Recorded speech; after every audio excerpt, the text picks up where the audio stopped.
is witnessing the remarkable work that the country has done to create what I believe will be one of the greenest events in the history of the Olympic Games.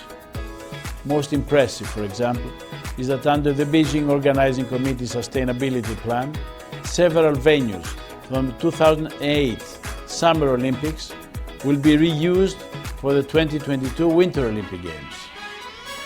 China's carbon offsetting measures and green energy methods have sent a clear signal to the world that the country is committed to the mission of advocating carbon neutrality and achieving a sustainable development.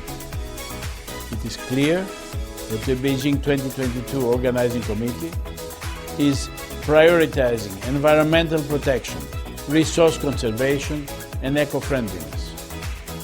I hope that China's strategy will lead the way for the future and revolutionize the entire process of staging and delivering Olympic Games.